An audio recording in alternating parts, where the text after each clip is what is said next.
They universally fall into certain camps, and we'll go over several of those items today. But they all agents tend to have the same problem. It's just larger teams have problems with one more zero attached to them. Okay, if you just think of it that, I love it. if you just think of it that way, everything all of a sudden becomes very simple.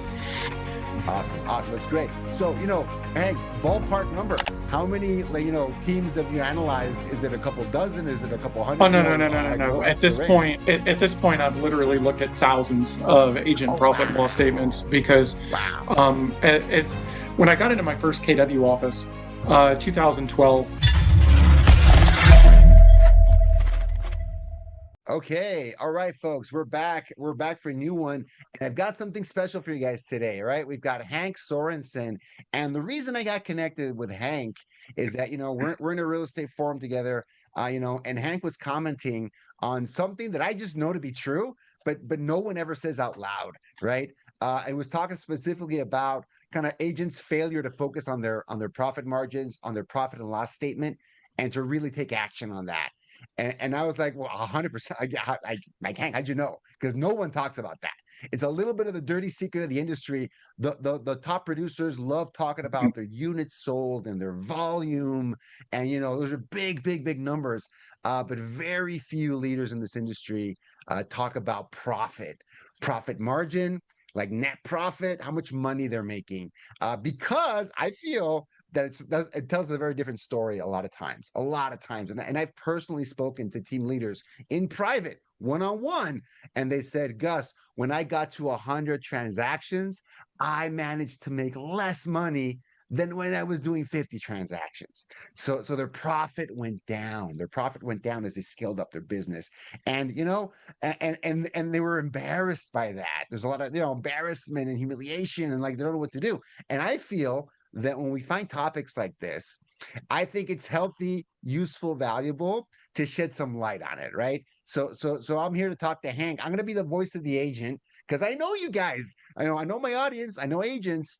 A lot of folks, they don't even know what a profit and loss statement is. They might not know what gross margin or net net margin is right, or how to find it and how to modify it. So today we brought Hank on. We're going to talk about the top ways that agents kill their profits, by making a lot of these very common mistakes, right? Very common mistakes. And if you're triggered by that, then you really need to listen to this because we're going to talk about a lot of topics that are just not mentioned in the industry. So, but first things first, I want to introduce Hank. Hank, welcome to the show today. And why don't you give us a little bit of background? Tell us, who Hank is and why do you look at so many profit and loss statements every day from agents? For the first 15 years of real estate, I've got 26 years in this industry in various capacities now, but for the first 15 years, I was more on the legal side.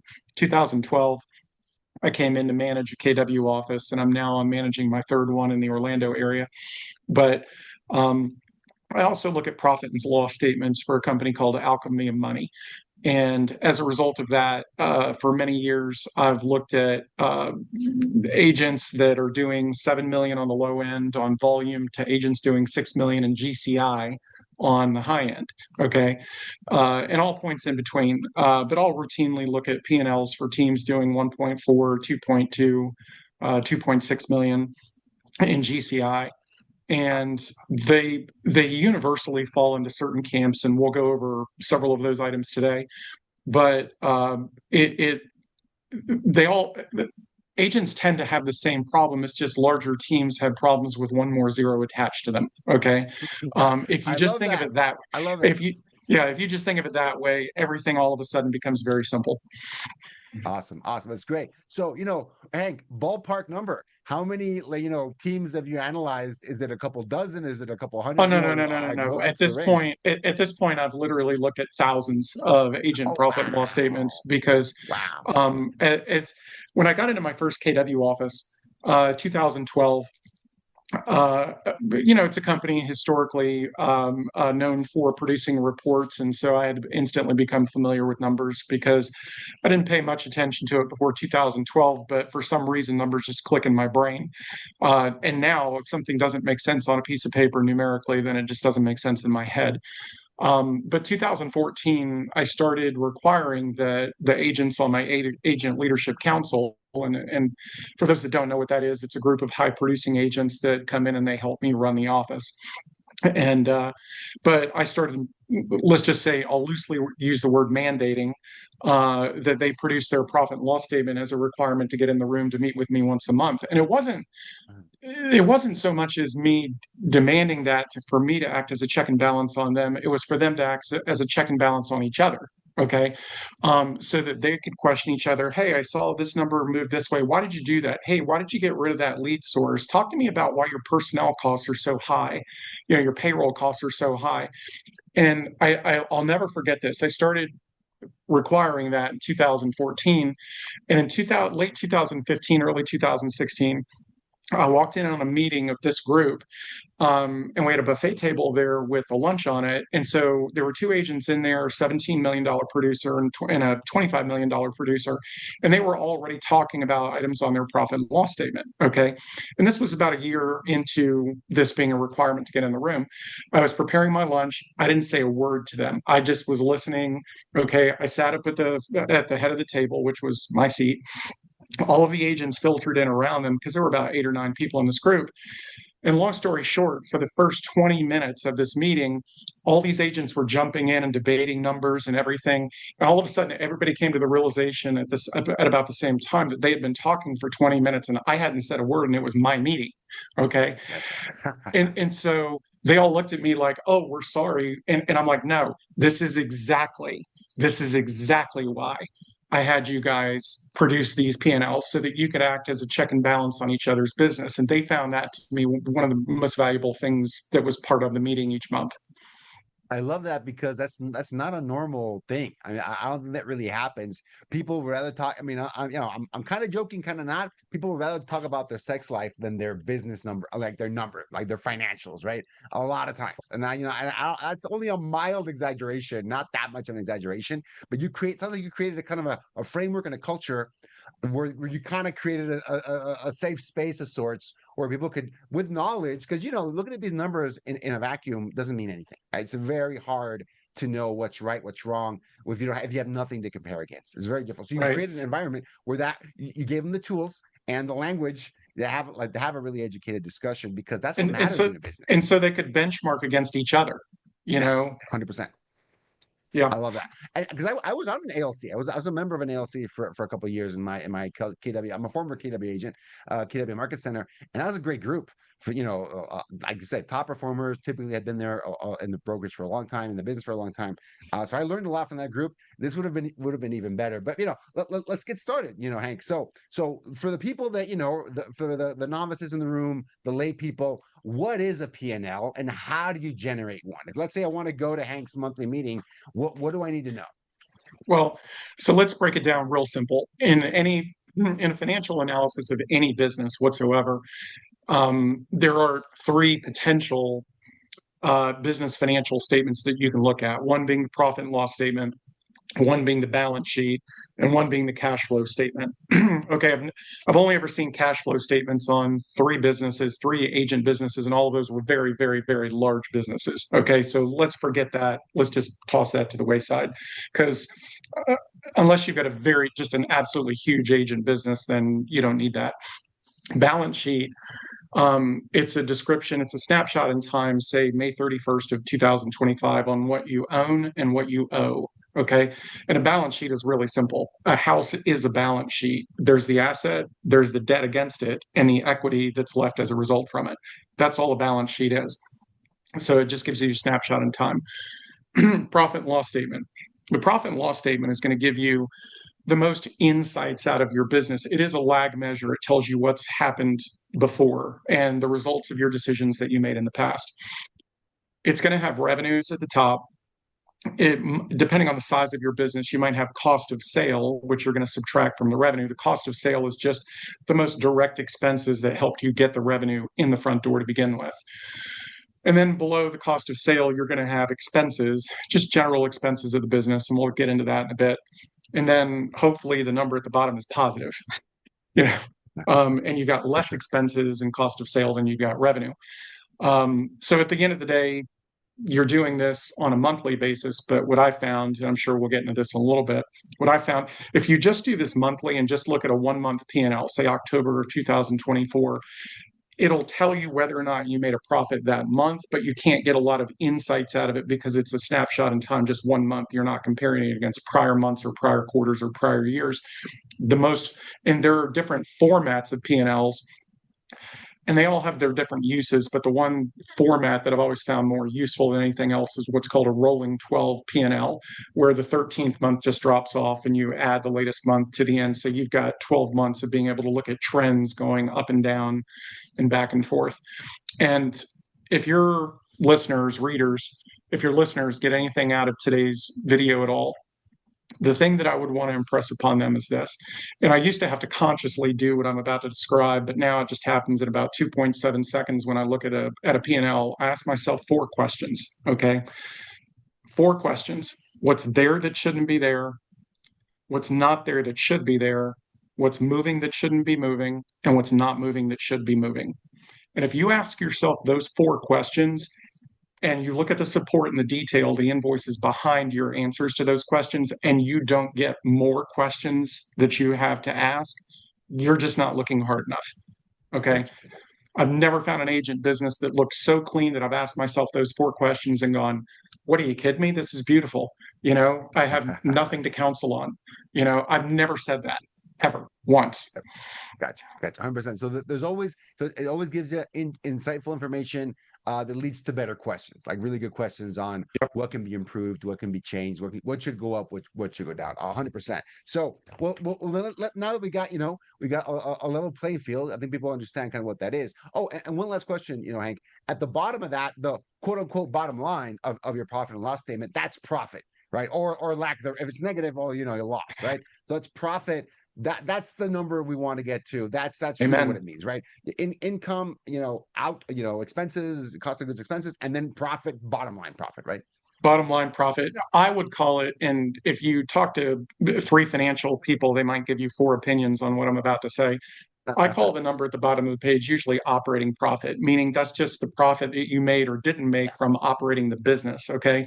And then there's a number depreciation. And maybe it's because, Gustavo, you've got an $80,000 Maserati that you bought last year and you're depreciating that through the business. And that's fine. That's perfectly legal. And the IRS will tell you how much you're allowed to do on that. So you take the operating profit, which you want as high as possible because that means you made a lot of money, and then you want as much depreciation as possible, okay, in order to reduce that operating profit down to the net profit, because the net profit is the number that you're actually taxed on. And by the way, disclaimer, I'm not a CPA, don't want to be one. Anything that I give you today is not accounting advice. Okay, it is what it is. 100%. I love it. Let's get that out of the way. So, let's jump right into it, Hank. So when you look at these, from looking at all, this ton of data over the years, I asked you a question before the meeting saying, what's the top ways that agents usually kind of kill their profit, right? The mistakes they make. And one of the ones you mentioned was, number one, they underspend on lead generation. They underspend on lead generation, which I think is interesting because I think a lot of agents make the mistake of overspending. But I want you to let's unpack that idea. Give me some examples. Give me some, like, when you go in, you're like, hey, do you really go and say, why aren't you spending more? Is that usually the question you ask, or what do you mean by underspending on lead gen? What I will ask them usually is, what's your conversion rate on the lead sources that you are spending money on? And historically, they haven't been able to answer that. And so their solution is always, if I want more revenue, I've got to go out and buy more leads. Okay. And then I'll ask them a follow-up question. I'll say, well, hold on, time out. What's the conversion rate on the leads that you're presently getting? Okay. And they'll go, well, I don't know. Okay. Well, hold on, time out. Have you benchmarked like the lead source that you're operating with, whatever that is? And that could be Zillow leads. It could be an auto dialer on FSBOs expireds and, till your ears bleed. It could be fall festivals. It could be, NOD and probate lists. It could be anything. Do you think you're the only agent using that lead source? Please stop. Okay. How about this? What a novel concept. Find another person that uses that lead source and benchmark yourself against that person and say, what's your conversion rate? What's my conversion rate? And if they're at a conversion rate First off, if they say they don't know their conversion rate, stop talking to them. Okay. So find someone who uses that lead source, benchmark their conversion rate against yours. And if yours is lower, and usually it's going to be because you ain't tracking nothing, okay, find out what they're doing in order to get to their conversion rate. Therefore, you're not spending any more money on leads. You're just improving your skill set on the leads you already have, which means you're not spending any more money. You're producing more revenue. So it drops to the bottom line 100% in the form of profit. So I say, before you go out and spend more money on lead generation, focus on the conversion rate on the leads that you're already getting. I got you 100%. And that, and there's different terms for this. I think, the red book MREA called it red light, green light, right? When you're talking about any lead source, actually, any lead source. Right. Said, hey, stop and measure, like stop and kind of know your numbers about that lead source. Well, this is where your group is so valuable, because you got enough bodies in your group to say, for people to post and say, hey, I use this lead source and would love to talk to somebody about benchmarking. Again, what do you get? Is there anyone else in your group, that uses this lead source? I guarantee you, in a group yours that's as large as yours, someone else is using that lead source. Okay. Yeah, 100%. 100%, and I think that, and what a powerful concept. Ask the person that's doing it and that's tracking their number. I mean, it's as simple as that. I don't think you have to overcomplicate it. Find out what your conversion is, and there's this concept that's used, in tons of other businesses, online businesses. What's your cost to acquire? Right? What's your cost to acquire a deal your CAC, customer acquisition cost. Customer acquisition cost. I think agents. It's another way of kind of saying what you're saying, right? Like what's your conversion rate? Hence, how much does each deal cost you, given the amount of money you invested? If you spent $100,000, on Zillow, but it generated 50 transactions, would you pay $2,000 per transaction in this month? Every day of the week, I'd pay $2,000 for a transaction. How do I spend more? How do I print more money from a lead source like that, right? But you can't gain that insight without it. Yeah, as a tangent to that, what I always recommend for teams doing more than 20 million and teams that less than 20 million, anecdotally, just in my analysis of the size of their P&Ls, if you're above 20 million, what I'm about to describe, you want to do monthly. If you're below 20 million in volume, what I'm about to describe, you want to do quarterly. Okay. Is you want to do an audit on your lead generation ROI. Okay. And so let me unpack this a little bit. Say you're spending money on 3 lead sources. Say you're buying Zillow leads, you're spending money on Facebook ads, and you're spending money on billboards. Okay. Just a hypothetical. Okay. And we could also do sphere of influence. So that's 4 sources. And I'll get on how to establish a cost to your SOI. Okay. So, but say over the last quarter, you've spent 30, and these are huge numbers, but let's say you spent 30, I'm just doing it to establish a basis of the math. Let's say over the last quarter, you spent 35,000, or you've gained $35,000 in GCI off of Zillow leads. Let's just assume that hypothetical, because like all good agents should be doing, you're sourcing your business. Hey, Mr. and Mrs. Buyer, Mr. and Mrs. Seller, how did you hear about me? What a crazy question to ask if you're in sales, right? So you gained 35,000 in GCI over the last quarter. You know that you spent $7,000 on that lead source over the last quarter. So you just do the math and you say, okay, that's a 5x return. So it's 5x on Zillow, it's 4.2x on the Facebook ads, it's 3x on the billboards. Okay. What you should constantly be doing, because every single person listening to you and I right now has a finite advertising or lead generation budget, right? So you should always be reallocating the lowest ROI to the highest ROI on your advertising spend. Okay. And most agents, they just don't do that. Like I said, the break point is 20 million. If you're, say, a $10 million agent business, you don't want to do this monthly because there's just not enough meat on that bone to get insights out of it. Okay. Now, SOI, Hank, 90% of my business is repeat referral. It's all my database and SOI. Okay. And there's no cost associated with, well, yeah, there is. Okay. Number one, you're spending money on software, whatever that cost is. So you got to bake that in. Number two, you're spending time in that database, okay? And it could be on calls, it could be on client meetings, coffees at Starbucks or whatever that time is. That is your lead generation time staying close to that database, whatever it is. So let's say hypothetically you brought in 400,000 in GCI last year. That was the number on your 1099 from your brokerage, okay? And you spent 2,000 hours, and I know every agent listening to this just laughed out loud at how many hours they spent last year. say it's 40 hours a week, 50 weeks a year. You take 2 weeks for vacation. So 40 times 50 is 2,000 hours. Okay. 400,000 GCI divided by 2,000 hours is $200 an hour. You just priced out how much you're worth per hour. Okay. Yeah. So if you spent 10 hours last week times $200 per hour, you spent, $2,000 worth of cost generating leads last week. That's what you did. Okay.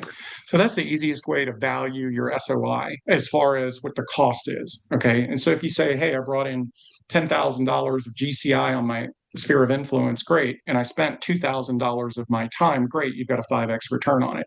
So now you can put your SOI in the same marketing ROI analysis. Okay. I love that. And and just quick question on that. Like, because some agents, when they market to their database, like you said, they can use software. Some of them will use like physical mailers. They might be throwing client events. That would just be part of the cost. It would be your Absolutely, time 100%. plus whatever you spent marketing to your past clients, to your SOI. So same concept. Yep. It's simple. The math is simple. The formula is simple. GCI divided by cost equals ROI. Okay. GCI divided by cost equals ROI. 35,000 in GCI divided by 7,000 in cost means you got a 5 times ROI. I love it. I love that. Awesome. That's great. So when you calculate those numbers, that's why you mean by underspending. They don't rebalance that. You mentioned 3 lead sources: Billboard, Zillow, SOI. Look at the ROI on the 3 of them. Have you ever found an agent where it's the same? No, right? Or is that really a thing? No, never, never, never going to happen, right? So you have different numbers. You're saying they don't go through the exercise and then reallocate the resource to the highest ROI. And I'm not recommending that they put all their eggs in that one basket. Diversification is okay because one lead source might go up and might go down. But also, you don't want to just track this over 1 month or 1 quarter.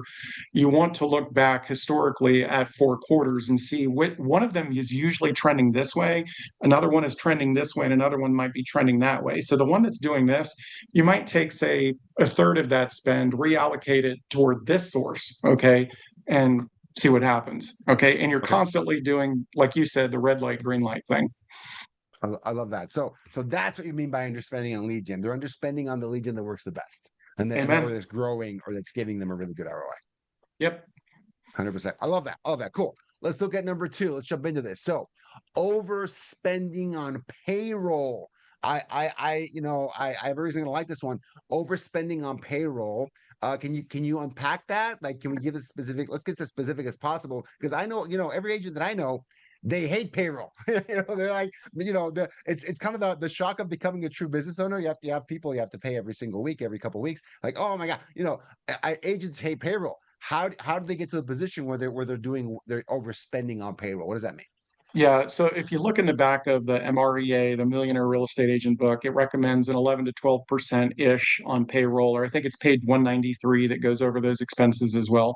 Yep. So you're looking about 11 to 12% of revenue, okay, on payroll. So hypothetically, if you brought in $100,000 in revenue, then you'd spend $11 to $12,000 per year on your payroll costs, okay? But we need to think bigger numbers than that in order to make the calculus work on this. Or what I commonly say is, if you're in a high cost market, if you're in a New York, an LA, a Chicago, a Miami, a DC, okay, 12% is just not going to get it done because everything costs more there. So I'll have those agents go up to maybe 15% of revenue on payroll. But here's the thing: the MREA book was written back in 2004. And if you look at the P&L on the back of the book, which is very, very, very comprehensive, and I've never seen an agent use all those categories in that P&L that are in the back of that book, it does have a line item for what's called contract labor. But remember, the book was written in 04, okay, before ISAs, before VAs, before all this stuff that you and I now just take for granted, okay? Sure. If 2004, you were either on the team as an employee or you were not on the team, okay? Or you were an agent, you were 1099, and there's no payroll cost on that, okay? That an agent on the team would just be cost of sale. But on payroll costs, now You outsource stuff to a VA, you outsource stuff to a digital marketing creator, you outsource stuff to Fiverr, you outsource stuff to Virtue Desk. And a lot of people say, oh, that's expenses. That's not payroll because that's not my salary. Whoa, whoa, whoa, time out. Okay. Those are all vendors that are creating things for you that in a normal circumstance, a part-time or possibly full-time employee was back in 2004 when this book was written. So just because you're calling it something different doesn't mean it's different. Okay. Yeah. So you need to add, yes, the hard salary costs. Say you got an ops director and you pay her a salary, plus the benefits that you pay them if they're on a 401k, plus the taxes. Okay. Plus, plus, plus. Oh, I pay for their car. I pay for their cell phone. Add it in, add it in, add it in. Then, okay, I spend money on a VA. I spend money on an ISA. Add it in, add it in, add it in. Okay. I have seen businesses, like I said, and I think you and I talked about this offline. Like I said, 11 to 12% of revenue is the recommended threshold. High cost city, maybe up to 15. I've seen agent businesses over 100 million in volume doing 29% of revenue on payroll. Okay. Holy cow. Not good. Not good. Okay. That's and that's not owner salary. I mean, they're not, you're not counting that. You're not talking about that. You're talking about like true actual employees, staff, cost of staff. I don't count owner salary in cost of payroll at all because, Gustavo, you could pay yourself $1 million, okay, as salary, okay, and just zero out the company. And so your payroll costs are just skyrocketed and you're at 50% of revenue. I mean, you could pay. No, I don't count owner salary at all. Okay, That's a fake number. 30 up to 30% on essentially on staff, right? I mean, that's kind of on staff. Wow. On staff. And how does it balloon? I mean, what happened? Like that sounds like something really bad happened. What happened? It's not that it's bad. People get fat during good times, and when the business is cranking and contracts are flying and signs, all the 2021 business was hot. 2005 business was hotter than 2021, and a lot of people won't believe me on that, but I'm old enough to have been there. Look, people get fat and happy when the market's good, and what they don't do is when the market turns, they don't right size fast enough. Okay. They think, oh, it's just going to correct 10%, or the market's just going to correct 10%. So I can I don't need to fire them. Besides, my runner is the niece of one of the best clients of mine. I can't fire her. Okay. Especially if business is just going to go down 10%. My relatives, my friends, my golfing buddies are all like, that's my personal favorite. Like, oh, my one of the best agents, my whatever. One of the best agents I ever had. One of the best, and she's still an agent, love her to death, not my current office and one of my prior offices. One of my best agents I ever had, I had her fire her sister, okay? Because her sister was making too much money for what she was doing. And it was interrupting the profit margin to an extent. And she agreed with me and she did it. 100%. So, I want to harp on this a little bit, right? Because I actually, so agents, you know who you are, people watching this, listening to this, this is a really common issue. Okay. And it's because this is my theory, Hank. When we first start a real estate team, it's very likely the first business we've ever run. I mean, it wasn't my case. It was the first business I ever ran. And so you're going to make the mistake of every new business owner to hire your friends and family. That's a very common mistake. My foray into this was hiring a lot of my friends and their wives. Okay. Right. So probably my first 4 or 5 hires, administrative assistant, transaction coordinator, stuff like that, were even agents. Were unoccupied wives of like young engineers, right? I came from an engineering background. All my buddies were, Google, Microsoft, Amazon.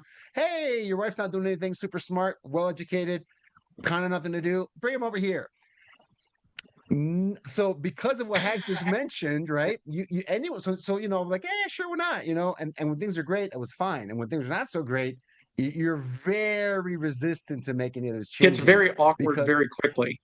It's very awkward very quickly. So as a more mature business owner now, right? Actually, a couple of years in, that happened to me.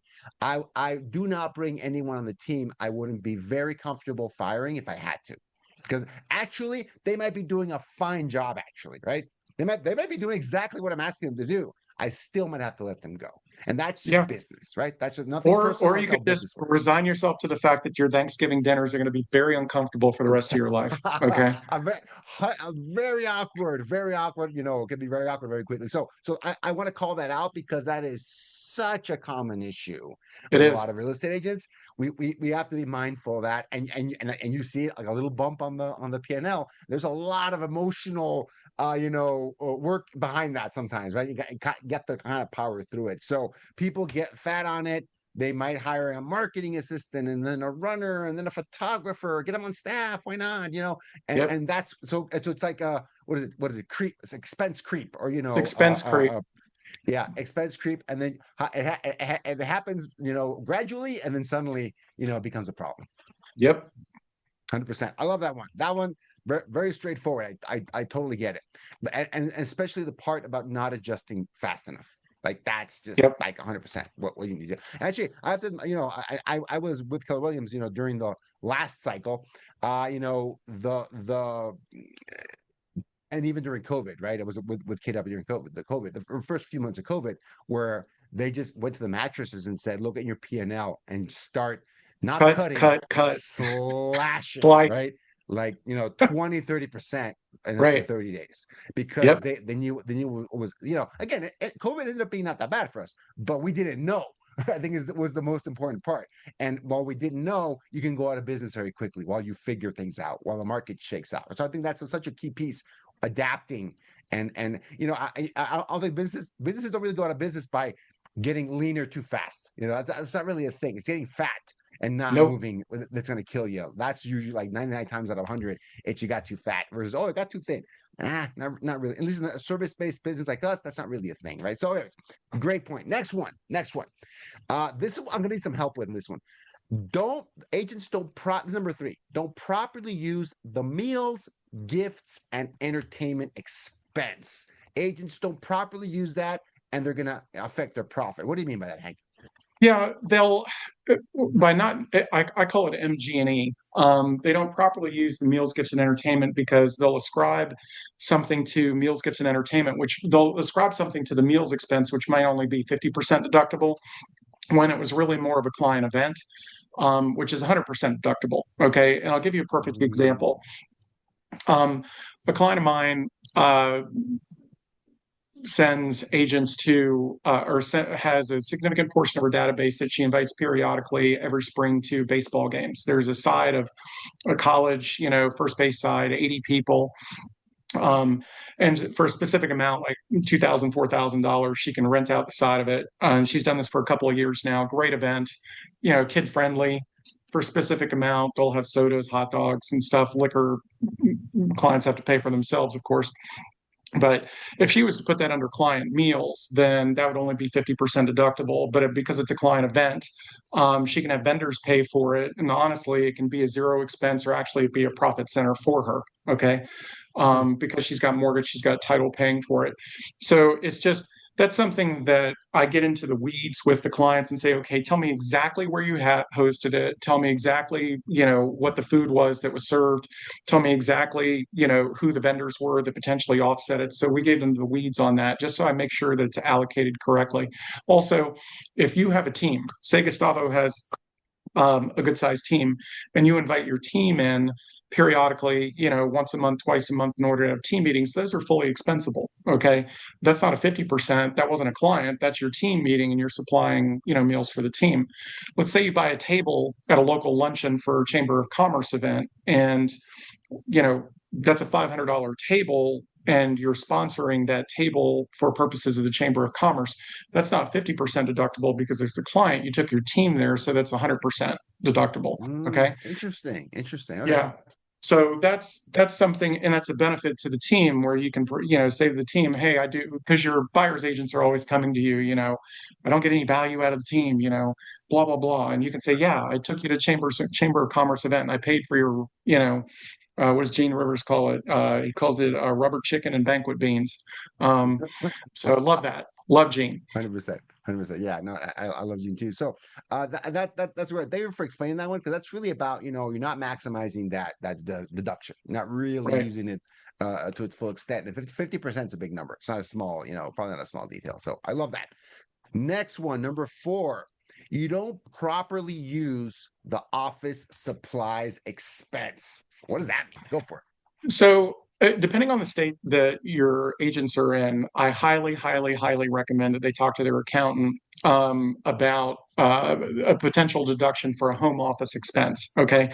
And look, that home office has a desk in it. It has chairs in it. It has a rug in it. It has a lamp in it. It has supplies in it. It has a lot of stuff in it. Okay. And that's a home office. And because of that, there's a lot of stuff that can be deducted legitimately on a P&L. Obviously, I would recommend they do this with their accountant's advice and supervision, because at the end of the day, that's the person who has to talk to the revenue officer if there's an audit, and it's all got to be legit. But I'll talk to agents routinely, and I'll say, and there's literally nothing on their P&L on an office expense, office supplies expense. I'm like, really? You didn't? No sticky pads, no pens, pencils, toner, nothing? Really? No paper for the printer, like, nothing. Really? And so that's something that I'll just counsel them, and I'll say, hey, talk to your accountant about this, because each state's laws are different on that as to what the deduction can be. It can also potentially interrupt a homestead exemption, and because that's not my sandbox, and so I'll just push them to their accountant or to 𝐿𝐭𝐝's accountant. We've got 3 accountants on staff that know all those rules, and so we at 𝐿𝐭𝐝, and I didn't mention it earlier, I'm the financial coach for 𝐿𝐭𝐝 Money. I look at the agent P&Ls on a daily basis, and that's what I do for the company. But we've got 3 CPAs, 4 CPAs now, 4 CPAs as of last week, that will that I push those questions over to. I love it. I love it. Okay, next one, number 5.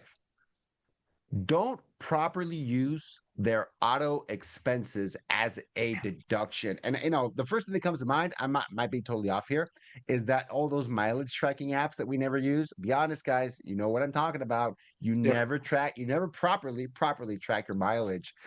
So that's the first thing I thought of, and I'd be guilty as charged. Maybe there was maybe a couple of years where I kept somewhat decent track of mileage, and most years it was like I either didn't deduct it at all, or I kind of if the IRS is listening, I'm past my audit date. Sorry, guys. I kind of guessed. I kind of guessed what the mileage was. So you'd be the first agent that ever did that. You'd be the first agent. Right? So, but it's not auditable. IRS listening, it's not auditable. Haha. So, but is that what you mean? What do you mean by not properly using their auto expense? It depends, and this is really a question for an accountant, because it used to be they had a book, but now of course they've got a website that they go to say, okay, Gustavo's 2024 used Maserati that he just bought last month. Okay. It was a year old, had 12,000 miles on it. There's still some depreciation left in that. Okay.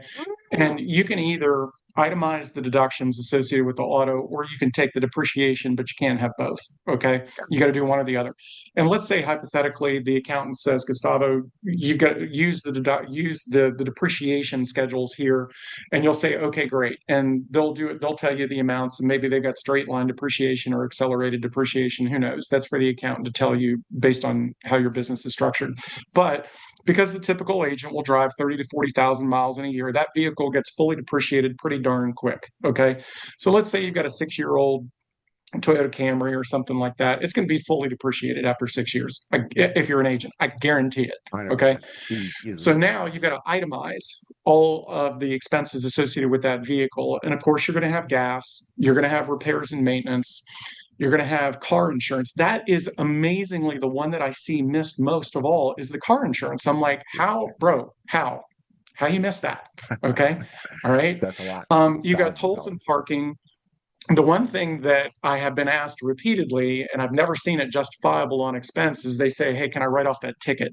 And I'm like, I'm gonna say no, but ask your CPA. And I've never had a single call back that said, Hank, my CPA said, this $275 speeding ticket, he's going to totally write it off. If you've never been ticketed on duty as an agent, you haven't been in the business. You're not working hard enough. Well, there are 2 kinds of agents that have been ticketed and agents that are going to get a ticket. So yeah, 100%. So, luckily Washington State had the whole deferral system. I love that. So that's kind of what you mean, being purposeful about it, and whether you're using depreciation or not, and then itemizing. When you have the opportunity to itemize properly, don't miss insurance, and make sure you're keeping track of those expenses, right? That makes sense. Awesome. Next one. And let's see. Oh, I think that's in the list. So, Hank, did we miss anything? Any other, profit holes that you've commonly seen in some of these P&Ls? What else would you add to So that? I look at a whole P&L every time I review it, but I focus on four things really hard. Okay. And there are four specific expense line items in the P&L. And if you nail these four expenses, about 97% of the health of your business is going to be determined by these four elements. So if you nail All these right. four, if you focus really hard on these four that I'm going to mention, you almost have to try to screw up the business, okay, in order to mess it up. But I have seen it Okay. happen, but it's extremely Okay. rare. Okay. And I call them the PASS expenses for the acronym. And so instead of writing it across the page, you write it vertically. PASS, okay, payroll, advertising, okay, and I'll put slash lead gen, okay, Okay. anything marketing related to get Gustavo's name out there to convince everybody that you're the best thing since sliced bread to buy and sell real estate through, okay, software and subscriptions, okay. So if you can nail payroll, lead generation, software, anything advertising, software and subscriptions. And software and subscriptions, those are the shiny acorn things or squirrel that the agents will go Yeah. to who their annual event, their annual convention. They're walking down vendor alley. Oh And, yeah. they come out and grab you and say, Gustavo, if you don't have this software, you are going to die. Okay.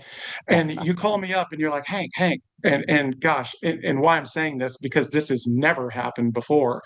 An agent calls me literally from vendor alley, Hank, they've got a deal on the software. I have to buy it today. I'm like, no. That's like when you go to the boat show and they say the price is only good for this weekend. Last time I checked, it's good on Monday, it's good on Tuesday, it's good next Friday. Okay. Okay. So long as you buy the boat eventually, right?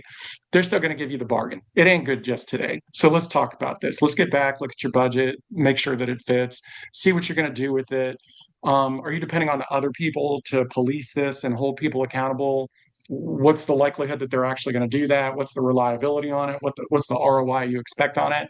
What's the current ROI that you're getting on your current lead sources? Is it higher or lower than that? There are questions. Okay. We're not just gonna 100%. we're not just But going to go out and get it. but Hank, I don't want to die. And this guy said, if I don't get this, This guy I'm said, gonna, I'm going to die. what do you do? What do He we do? said, I'm Or going to die. my personal favorite. It's a free trial, Hank. 30 days. I just put in my credit card info, and then I don't like it. I'll just cancel it. That's never, Right. and And it's it's never like a happened gym. before. You forget. Right. It's like a gym membership, and you're trying to find how to cancel it. And they're like, well, you have to send smoke signals on the third solstice of, when Mars is in. It's like, no, I tried to cancel a gym 100%. membership one time. And because of that, I'll never join a gym again. All right. Oh, wow, that's crazy. Yeah, 100%. They can make it really hard. Or my personal favorite too. Second personal favorite. You might actually have a decent software. Let's say it's good. You use it. Now in my company, the one I'm on now, every quarter we audit the amount of licenses we have because we'll have too many. I didn't think that was possible because I would usually watch these things as a hawk. As I scaled my company up, you're not watching that anymore. Like how many No. licenses do you have? It's we had one software, very useful piece of software. I'm not gonna name names. Great software. We had double the amount of licenses we needed, right? Because mistakes happen. That's we're a small Right. business. And I literally had the twice the amount, and and we're on the yearly payment. And again, good relationship, good vendor. I told them the situation. They actually adjusted the invoice. So you know what? They let us drop it, right? Even though it was on a yearly, That's rare. yearly plan. It is That's rare. 100%. Oh yeah, and there's more to that story. But I would always ask. Worst thing happened, let them ask, make an adjustment, do something there to maintain the relationship. But you should always ask. But mostly, usually it's a loss, right? Like, oh no, okay, we'll cancel at the next renewal. You're done. You're good. Oh no, renewal is 8 months away. Okay, well, oh well. But you don't want to be in those situations. You got to really audit those software licenses. Holy cow, they add up. They add up per seat. If it's a yearly plan and the renewal is a couple months away, like handle it now. Don't wait a couple months because you're going to miss it and you're going to get them again. Yeah, in addition to the amount of subscriptions, just the software itself, I cannot tell you how, if I had a nickel for every time I heard this, new client comes on with 𝐿𝐭𝐝𝐲, I'll go over an end of onboarding call with them, and I'll go detail through their QuickBooks, okay, specifically on softwares and subscriptions, okay. And I'll say, tell me about this vendor, tell me about that vendor, and I'm not going to name names, but I'll say, tell me about this vendor, and they'll go, oh, I forgot I even had that. I've been meaning to cancel that for 3 months, okay. Gustavo, I hear that all the time. 100%. Okay. Thanks for 100%. reminding me. I've been meaning to cancel that. Okay. That All that's the why time. SaaS businesses are worth what they're worth. Hank, let's be honest. Yes. That's why SaaS businesses have what's their revenue multiplier? A Some 25, usually a 25x on revenue, 25. not Yeah, profit, 100%. on Right. revenue. On Okay. revenue. Yeah, it's insane because they're very sticky. It's a very sticky business. It's very sticky. Don't get stuck on them. Just don't be on the other end of that equation. Agreed. That's my recommendation. Agreed. Yeah, I love that. So Hank, this has been a joy. I had a lot of fun in this talk. I'm kind of a numbers guy myself, but I'll be honest with you. I struggle with this topic. I'm not super well versed. So this was actually very educational for me in a selfish way. I think I got a lot out of this talk, and I'm going to go look at my which I run monthly nowadays. I think it's amazing. But before we finish up, I have one last question for you. You mentioned alchemy a few different times. Why don't you go a little bit deeper into kind of what that is? And if people want to continue the conversation, have one-on-one discussion, like do a little bit more work on this, or they just admit, like I did at one point, and said, I'm just not going to do it. I haven't opened QuickBooks in 2 quarters, and I need to get some help on this. What is alchemy? What do you guys do, and how do they reach out to you about that? Sure. The way to find me is just send me an email, and it's real simple. It's Hank at alchemyofmoney.co, not .com, but .co. Okay. Hank at alchemyofmoney.co. What Alchemy does is bookkeeping, tax, payroll, and financial coaching for agents, brokers, and teams. That's all the company does. And anything that those agents, brokers, and teams can get into, and I'll give you a for example. A lot of our agents and brokers, specifically on the Eastern Seaboard, have staging businesses because if you're in DC or Baltimore and you're trying to take a listing and not staging your property, thanks for playing. Okay. They also have investment sides. So they'll go out and buy real estate themselves. And so they'll have decent portfolios of investment properties and or property management company. Okay. So it's not just their pure real estate business that we handle, but all the tangent businesses that can filter off of real estate itself. I got you. I got you. Cool. Awesome. So, again, I think a lot of agents sometimes struggle like finding a bookkeeper, or they can find a bookkeeper, but they might be like a general bookkeeper, right? They might be able to do the work, but they might not be specialized in a specific vertical. And again, I understand that. I mean, that's what most bookkeepers are that way. Most big bookkeepers I think there's a lot of value having people that are specialized in real estate, right? Because I'll give you another, like my company, PowerISA. There's a lot of virtual assistant companies, a lot of folks that we only do real estate. And I think that gives us a lot of value, because we know Yeah, exactly you're what highly you're dealing with. specialized. Highly specialized, right? Highly 100%. specialized. We only do residential real estate, only US and Canada. That's kind of what we do. So when someone comes with us with a problem, like we know, I mean, 90% of we know what the problem is, probably better than they do, and sometimes, right? Because we've worked in this business so long. So I think there's a lot of value in working with a bookkeeper, a tax specialist that does real estate agents, right? Right. Because we have, I don't want to say impossible problems. We have very unique problems, and I think it helps with the efficiency, the speed, and the experience. Can just and the benchmark.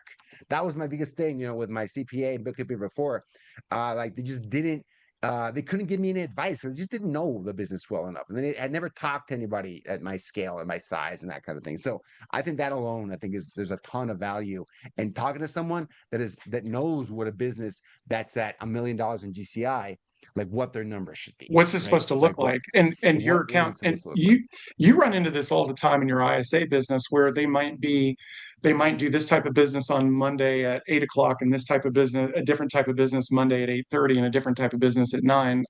Honestly, some of our better clients have come from accountants where the accountant at 8 o'clock was doing a nail salon's, tax return, and at 8:30 was doing a hair salon, and at 8:45 was doing a mechanic business, and at 9 o'clock finally got around to the realtor. Okay.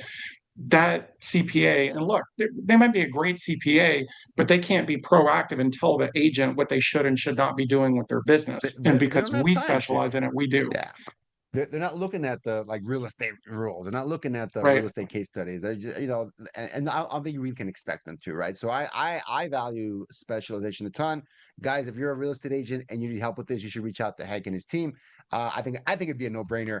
And I remember tax season before I got a bookkeeper. I'll just say this, tax season was Well, it really was. What was it? You postponed it. When you postpone your taxes in September? What's that called? You file for that You get an extension. extension. You can It get an was extension, extension but season. Tax season was extension season. You extension guys know season. what I'm talking about, right? And then all summer you're like, oh man, I gotta do my tax. So it was like pulling teeth out of me, right? And Right. once I actually had some professionals, helping me out. Tax season was one day. Okay. Right. My taxes were prepared from 6 months of avoiding And it and how did your to heart actually feel? How did your heart feel after that? it was like a weight had been There you lifted off go. my shoulders. There you go. Because we were doing the work all year, a little bit of work every single month, a little bit of work every single Right. month. By the time you have to file your taxes, like come on, It's nothing. it's a It's very not an simple. event. It's nothing. It's a nothing burger, right? So if that doesn't sound like what your business looks like right now, you probably should get some help. Because just the weight lifting off your shoulders is probably worth the price of admission. So Amen. thank you so much, Hank. I appreciate your time. You've been great. Great talking to you guys. I always love talking to people that know their stuff, experts in the area. So I appreciate you. Thank you so much. And open invitation. Anytime Thanks, you got man. something else you want to talk about, some new insight in the world of bookkeeping and tax preparation, and optimization of profit optimization, you're always welcome to come back. Okay. Yeah, I appreciate it. Thanks, man.